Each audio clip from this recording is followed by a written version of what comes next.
All right, this is a sicha, a speech, also by the Lubavitcher Rebbe that was given by him.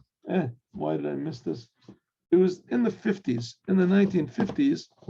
These were all these speeches that the Rebbe gave, like about the fifth son, right? There's four sons in the night of Passover, about the fourth son. Remember, we learned that beautiful sikh about the four sons and five sons. Okay, so here we have, why is that I can't find this book here to find the date? We can, yeah, you want to find the date, which date it was here? I'll tell you 1 second. I forgot. What can I do?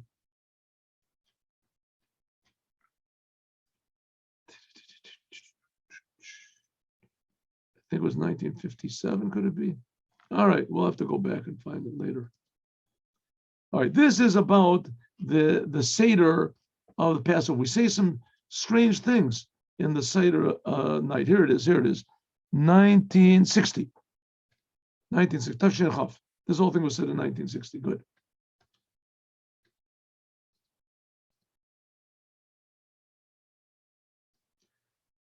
All right, we start off the night of the Passover night, and I hope there will be a class today also at 3 o'clock.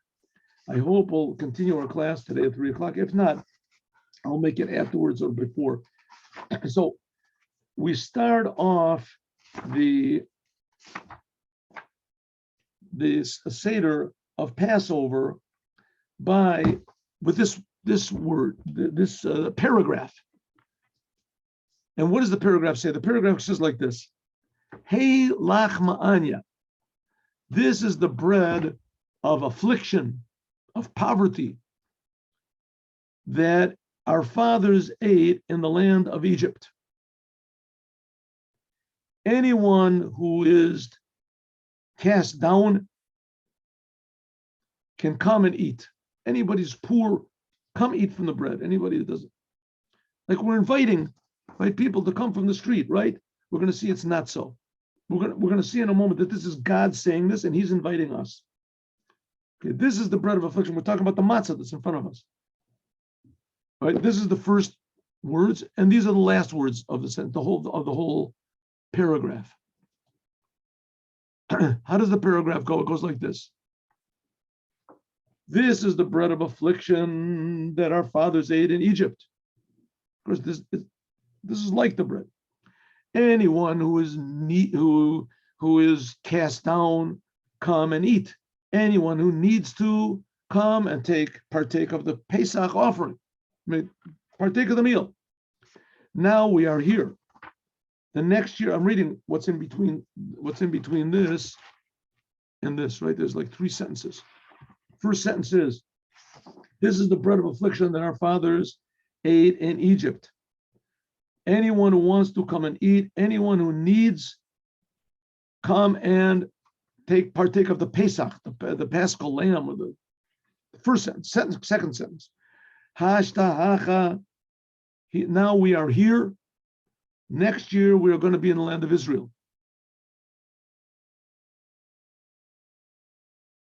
Hashta avadim. Now we are servants. L'shana haba. Next year we're going to be free. Good. That's what we say. First introductory statement in the Hagadda. But this is the bread of affliction that our fathers ate in Egypt. Anyone who wants to come and eat, anyone who needs, come and partake of the Pesach. Now we are here. Next year we're going to be in Israel. Now we are servants, slaves. Next year we're going to be free men. Okay, what's it mean? Let's see. The erste Piska, the first paragraph, was merzakt, which we say in the Hagadda, is Heilach Manya. The Piska, this sentence, zakt men nit bald in anheb, from Pravin to Seder. We don't say immediately when we start the actual Seder of the night. In other words, before Kiddush. We say immediately after we make Kiddush, right? We take the cup of wine. That's how we begin the night. Take a cup of wine and we say Kiddush. And immediately after that, we say, this is the bread of affliction that our fathers ate in Egypt. Anyone who needs, come and eat. Anybody who wants, come and partake of the Pesach. Now we are here next year in Israel. Now we are slaves. Next year we'll be free. We say this in the Anfang from the Hagadda, in the beginning of the Hagadda. Was earring, and the whole thing is talking about doing this commandment of talking about how we left Egypt. Und the Rebbe, so therefore, steht es bald immediately after what's called Magid, right in the beginning of Magid. Magid means saying the Hagadda. By dem Piska, Heutman oiv the Kera. We also lift up the matzot, and on top of the matzot, remember I showed you 2 days ago, you have to have 3 matzot, and on top of the matzot, you put a plate, and on this plate, you have the bitter herbs are there, and the charoses, the sweet stuff is there, and there's an egg there, etc. That you lift it up. Or like our custom is, men decked up miktzat the matzahs. We don't lift it up, we just reveal a little bit of the matzah. Okay. In any case, because the Hagadda and the Sipur Yitzis Mitzrayim, it has to be with matzah. Al matzot morim. So saying this praises of God and relating how we got out of Egypt and how God took us out of Egypt, miraculously, this has to be when there's matzah in front of us. Therefore, it's clear. As das was men sagt that we say this piska and aneb that we say in the beginning of the Seder, this is nit nor them was tochen is to einleiten. It can't be just that we're inviting the people to the meal, right? This is the bread of affliction. Anyone who wants to come and eat, anyone who needs, come and partake. It's not that we're inviting people, just that. Ubamela, it has to be a little bit more than this. This is the beginning of doing this commandment of praising God. Bamela darf men as tan was freer, barum, because oy bazoi, if the purpose is to invite people, then hot men as gedarf zogen nor freer. We should have said it earlier. Bald kommen the game immediately when you come home. Other go free, or even either before gain a weg from the shul, before you leave shul. Was is gefindt sich a sach mention when there's a lot of people. Was can inherit the anleitning, which can hear the invitation. What are we saying? This is the bread of affliction. Anyone who wants to come and eat. What do you mean anyone who wants? You're sitting with your family, the doors are closed, no one can hear you. If this is really an invitation for people, right? That's what we're saying. Anyone who wants to come and eat, we should have said it in shul where there's people. Nor be'ikar valdas is this is the beginning of telling the going out of Egypt. Which therefore can es nit kumen far them sipor from Magid. Therefore, this is the beginning. This is not inviting people. This is an invitation, and it is inviting people. Yes, it is, but it's not us inviting. Can't be, because if so, we would have done it in the shul. This is part of praising God. How so? As darfman verstehen, we have to understand from was hat men the piska. Why did we have to put this paragraph? Hey lachma anya. This is the bread of affliction. A reingestellten seder from Magid. If so, why is this part of the Magid? We're just inviting people to come to the seder. True, we're not doing it in the synagogue, but exactly why are we doing it? Well, this is part of praising God. How is this praising God? Right? Anyone who wants to come and eat. What are we talking about? Therefore,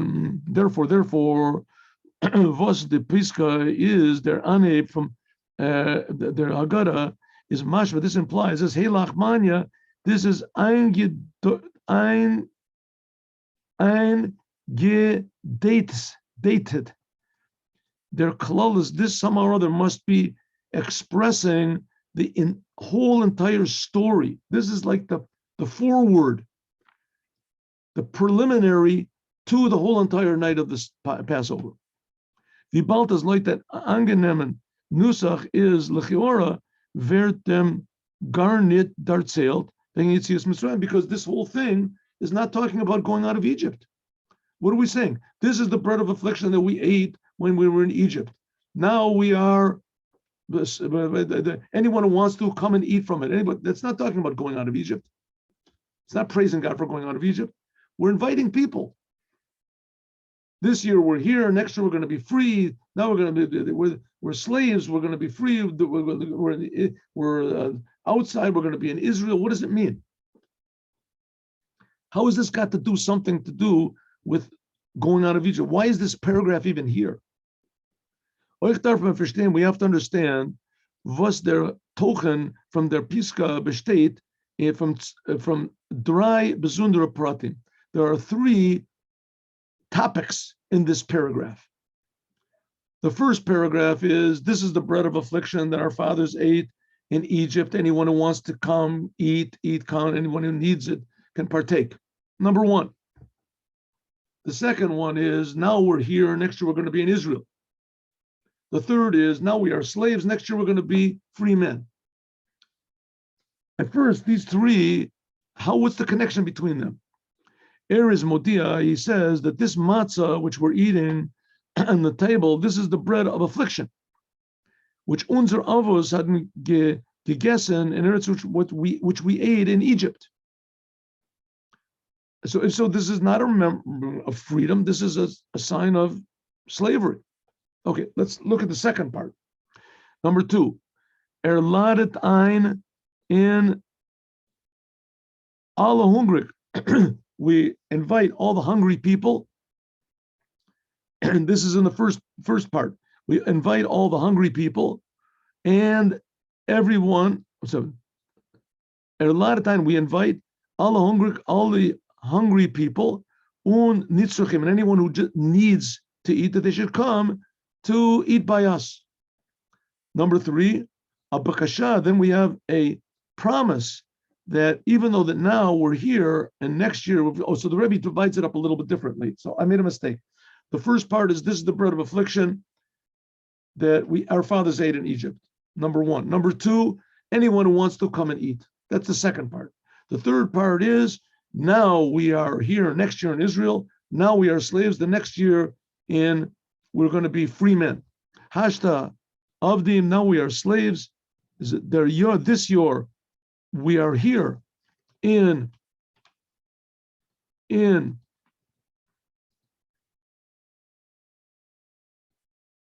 Gullus, in exile, Mir Zainen, and we are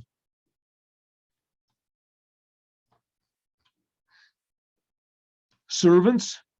L'shana haba, next year, Vilan Membar, Eretz Yisrael will be in the land of Israel and will be free. Okay, so there's three parts. This is the bread of affliction that our fathers ate in Egypt, part number one. Part number two, anyone who wants to come and eat. Part number three, now we are here and we are slaves. Next year we're going to be in Israel, free men. What's going on? Farm Aforshim, some people say what they explain the connection is. Okay, one second, we can skip this 1 second. And the Rebbe knocks that down. But Nogei Adem verbund with the connection to, okay, let's do this. Okay, here we go. Ready to go. Let's go. We'll do it. Why skip? For Ran Meforshim, there are some commentaries, was Zayin and Mavor, which they explain the connection between the first and the second. The Gemara says that a person who invites Jews, even if they're simple workers, as to eat, as you have to give them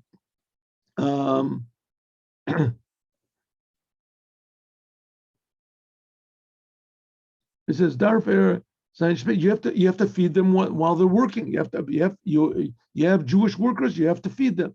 Okay, good. Vibalt Abaraz Eden, because Jews are the sons of Abraham, Isaac, and Jacob, and they are what's called the sons of kings, of angels. I'm sorry, they're the sons of kings.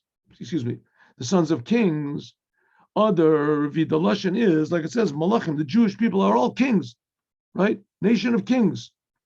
When Oib, Afilu, Erzal given, and therefore, if you have Jewish workers, if you give them to eat, you'll have to give them the best. Even a meal like King Solomon, vet noch als farzeh nit yotzezan, because maybe they'll say, I don't want the duck. I don't want under glass. I want like this. Whatever you give them, they're kings. They can say whatever they want. They can demand what they want. Therefore, you're inviting Jews in. Therefore, you have to tell them clearly.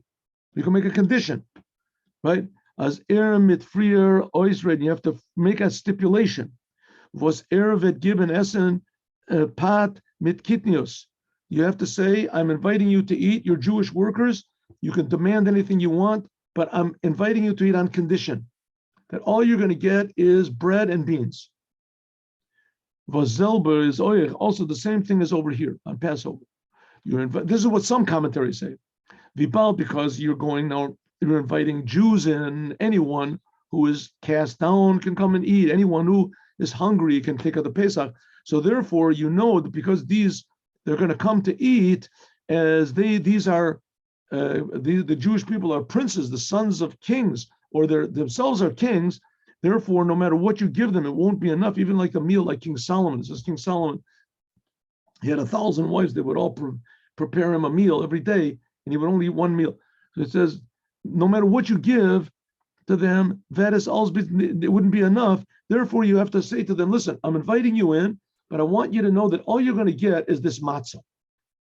When oivdem lechem, and on this bread, this is what I'm inviting you in. Says the Rebbe, that's nice. That's a good explanation. Aber loitem, according to this, Volter Gevan Genugi would have been enough just to say, hey lachmanya, this is the bread of affliction. So libvos is men mosif the achlavosenu. Why do we have to say this is the bread of affliction? Right? If that's what we're inviting for, just to be sure that they don't demand too much, we don't say this is the bread of affliction. Why do we have to add that our fathers ate in the land of Egypt? So that's not so understandable. So now we have to understand why exactly, what's the connection between this is the matzah that our fathers ate in Egypt, right? That's the first part. And the second part, anyone who wants to come and eat. We tried to answer, but the Rebbe says that answer is not sufficient. But Nogea, then for Bund, according to the connection between the second part and the third, namely anyone who wants to come and eat with, now we are here, next year we're going to be in Egypt, in Israel, we're going to be free men. Some people say like this, Gadola tzedakah shemakareves is a geula, that charity is great because it brings the future redemption. That in the merit that we're inviting now people to come in to eat by us and giving them the chance that they can eat and take part of the Passover, that's charity. As durch them come in the geula, then the future redemption is going to come. Now we are here in the land. Next year we're going to be free in the land of Israel. That's pretty good, says the Rebbe. It's good, but it's not sufficient. See, is aber nach alts, after it's not understandable, was sein in the tzvei pratim. Why do you have to have two things? Now we are here, next year we're going to be in the land of Israel, now we are here and we're going to be free people, right? We are slaves, we're going to be in free people. Why have two? For was teiltes, for under, if we're talking about just the future redemption, that by means of inviting people in, that's going to bring the future redemption, like he said. So it would have been enough just to say, now we're here, the next year will be in Israel. Right? That would have been enough. Why does it have to be two things? Now we are slaves, and next year we're going to be free. As Voltach Geven Genug, you could have just said, you could have had one. Now we are slaves, and next year we're going to be in the land of Israel, free people. That would have been good enough. So the Rebbe wants to come to a different answer.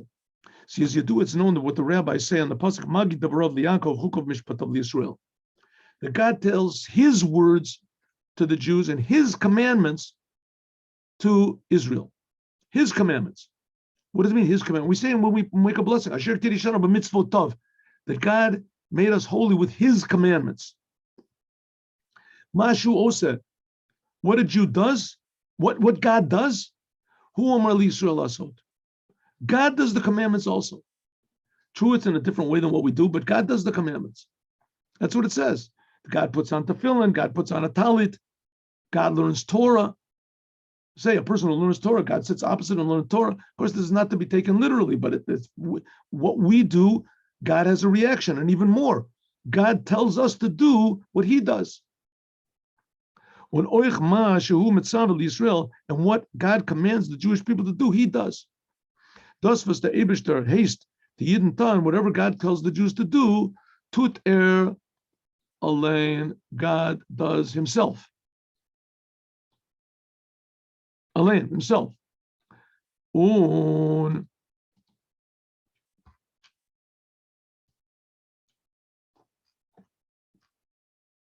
in Dach, there is Dach, therefore, now we can understand. As Belayla Pesach, the night of Passover, Zok the Abish, that this is God saying to us. God does the commandments, right? So God is also saying the Hagadda. And we are now quoting this first paragraph of the bread of affliction and come and eat. Anyone who wants to come and eat, and next year we're going to be free men in Israel. This is God saying it. We're just quoting what God is saying. God is saying this is the bread of affliction. And he's inviting everybody. He's inviting us. And he's promising us the future redemption. That's the whole theme of the night of Passover. And by them, Eibishter, by God, it's relevant, so to speak.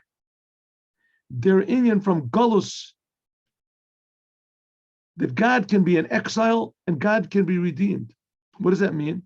When Yidden sein in Galus, when the Jewish people are in exile, is Kiviyachal Oich the Shekhinah, also God's presence is also in exile. Via state, like it says, Bekol Tzorotam Lo Tzar, like it says, in all the pain of the Jews, God gets pain.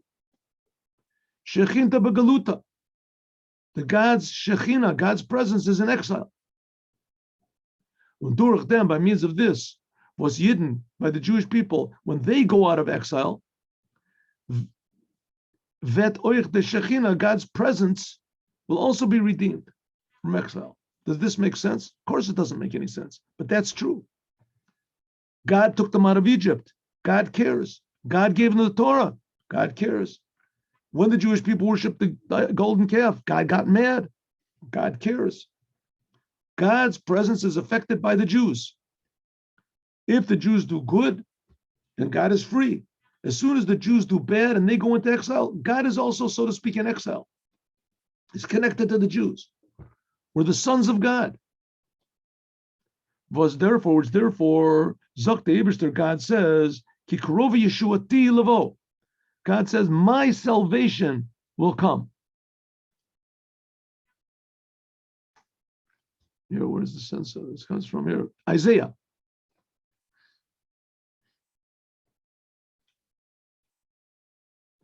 They're Indian from Galus. The whole idea of exile, like we were in Egypt, is as there was gefindt sich in Galus, a person that's found in exile, ubetachlis a meitzer v'helam. He's totally, how do you say, limited. Oich ben sein metzius is ganz, even when a person is whole, punkt vi b'shas, like at the time, there is free. A person, when he's put into prison, let's say, he's put into a desert island, he's totally free. He can walk around, but he can't talk to anybody. He can't do anything that he wants to. And this means Galus, when the Jewish people are exiled, God is also in exile. Hagam as oich bezamana Galus, even though the time of exile is doch in yeder nivra, every single creation from the highest, there's godliness which creates him and enlivens him constantly. God is enlivening the world, God is creating us, but we don't see it and we don't feel it. That's Galus, that's exile. The godliness, so to speak, is concealed, it's in prison. Just like it is above, so it is also by Jews. A person is a Jew, he knows he's a Jew, he's proud he's a Jew, but he doesn't feel that he's a Jew. It doesn't express itself in any Jewish way. It does is the Mavor, this is explained in the first section of the Piska Dalach Ma'anya. Man is anios, that this is the bread of affliction, poverty. We are poor in our consciousness. Was is da by Yidden, this poverty in consciousness and awareness. It says, Ein ani eladat. Is verta achlavotenu, because this poverty is not that our forefathers ate, it eats up our fathers. Es gegessen keviyachal, the beginning from our fathers. We don't feel what Abraham, Isaac, and Jacob felt. Thus, meant as vert nisalim, this concealed any sort of awareness of God that we had as Jews. That's what exile does. Was therefore is oyech lamata. Therefore, before there's no awareness of God, like the Jews were when they were in Egypt. They were just thinking about their bodies all the time. They just had the work all the time, so they wouldn't get killed. They couldn't think about God. Azoy vias is given ba'ar there's mind, just like it was in Egypt. Which the exile in Egypt is the source of all of the other exiles. Is Allah Galius. As Paro, he was the king of Egypt. He said, I don't know who God is. I don't know what you're talking about. All I know is nature. Ervil Nitves, and he doesn't want to know anything that there is such a thing about God or godliness. Everything around him was only, and everyone around him agreed with it. The Geula, the future, the redemption, comes by means of the Geula from Jews. When the Jews get redeemed, God gets redeemed. He's released. He can reveal himself. Or if then, that's why it says that when the Jews get redeemed, the future redemption, the whole world is going to drop all the religions. They're just going to work to see how close God is, that he's creating them, what's concealed. Or if them, Zokt Veiter, it says Veiter later on, in Sveitertal, the request, and that what that God is making to us, anyone who is cast down, come and eat. Doesn't make any difference how the darkness is in the exile. God is promising us that every single Jew which is hungry for godliness, tonight is the night you can come and be satisfied. This is das is doch aber nicht mehr wie mechusro. God says, I'll fill up what you're lacking. It's not only that, God says even more. Not only I'll give you what you're lacking. Soll nicht sein hungrig, that you won't be hungry anymore.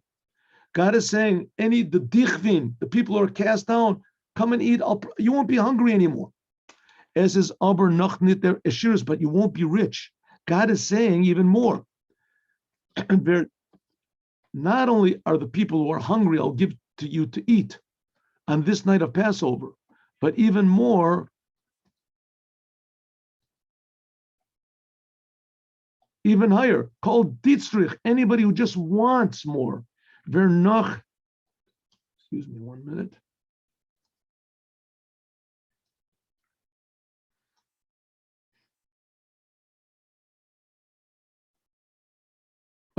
There's a higher level that what richness.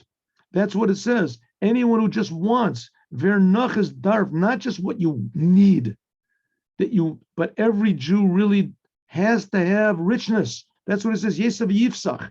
What does Yifsach mean? Eat the Paschal offering. The Paschal lamb was eaten after the whole meal was finished. When everyone was satisfied, you're satisfied, you're not hungry anymore. That's when you eat the Pesach offering. God said, tonight I'll fill you up with godliness, higher than just being lacking. Therefore, therefore comes the third thing, what it says, when it's Mavor, it says, what's going to be the result of this? After you've yesel, your desire for godliness has been satisfied, and even Yivsach, I'll give you even more than what you want. You'll be rich in knowledge of God. Then will come the third thing, Hashtahacha. Now we are here. Next year we're going to be in the land of Israel. This doesn't mean that we'll be next year. We have to wait a year time. No, it means that immediately. Immediately, God says, immediately, I'll take you out of all the exile. You'll be in the land of, next year, you will be in the land of Israel. What's the land of Israel? Eretz comes from the language of desire. Why is the land of Israel called Eretz Yisrael? Because it wants to do what God wants.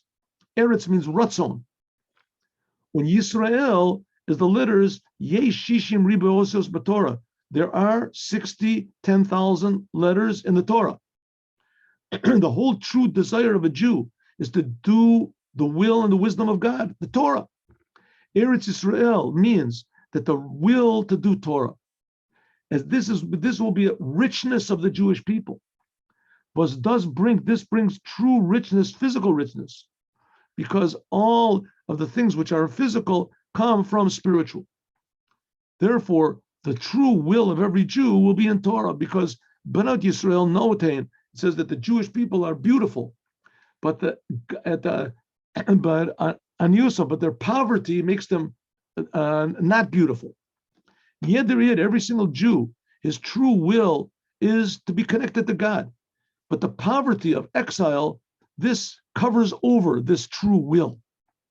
But the time, though, when is a rupkin, when it's removed, the poverty of the exile, when God says, I'm going to give you all of your needs to this night, I'm inviting you. There won't be any poverty in awareness of God and consciousness.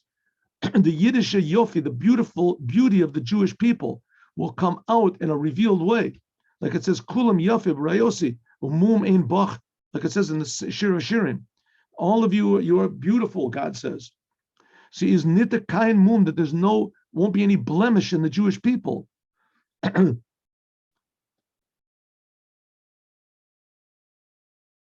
As vet by ze nit fallen and kein ein einer, there won't be lacking in any one of the 248 positive commandments, the 248 positive commandments, and not in the negative 613, 365 negative commandments. You'll be totally, that's what it means you'll be in the land of Israel. When every Jew is in the land of Israel, then it'll bring that next year you'll be free. What does it mean, free? B'shas the ratzon, when the will of every Jew is to do the Torah and His commandment, to connect to the Creator, Vedman, then you'll be free, freed from exile, freed from all negative things by means of the Moshiach. Vasvetkomen, which will come to the generations which is totally meritorious. And all Jews will be meritorious. That's what God is inviting us this night for. Then at Passover. Und then felt Anheben will begin the redemption. Like the Rambam says, like it says, the Rambam says that this is the order. That there will come a king from the house of King David, and he will learn Torah, and he'll teach Torah, and he'll teach the commandments. And then he'll build the third temple. And then afterwards, he will gather all the Jewish people together. The Jewish people will come because of the temple.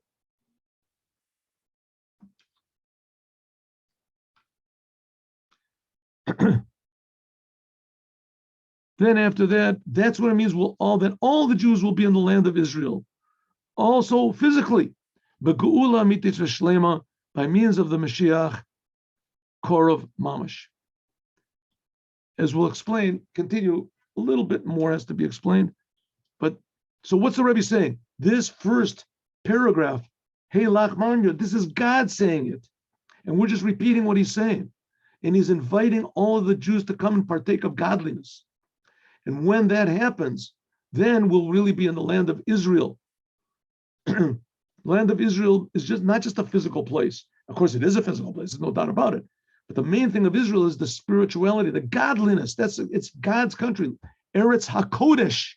It's called the Holy Land. Even the non-Jewish people call it the Holy Land. That's the way it's supposed to be. The Jewish people are holy. The Torah is holy. The commandments are holy. The land is holy. That's the way it's supposed to be, not the way it is now. And this is, therefore, how do we get this holiness? How do we make the land of Israel holy? How can we be there? God says, don't worry, I'm doing it. I'm inviting you. Tonight is the night of Passover. I'll give you everything you need. Just open up, have a desire, and it'll be fulfilled. We'll be totally free people with Mashiach the Rebbe, Melech HaMashiach Shlita, now Mamash. Okay, now let's learn the Yom Yom.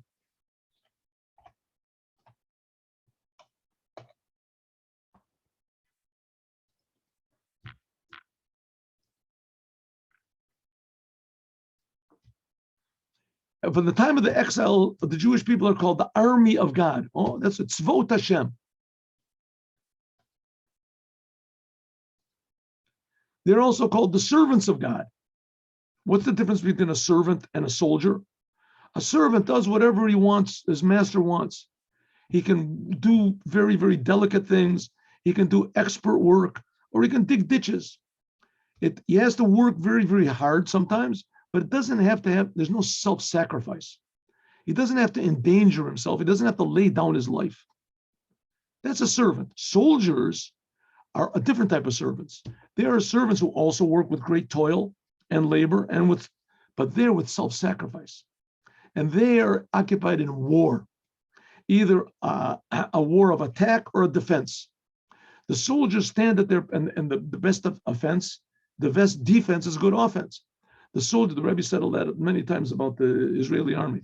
It's called the army of Haganah, the army of, he said, it should be an army of defense. And the best defense is offense. That if we see that they want to attack us, we have to attack first. And let's go back to me and you. The soldiers stand at their post with the greatest of determination, of staunch, whatever, stalwart, undeterred by the abhorring enemy. Where everybody else runs away, the soldier goes forward toward the enemy.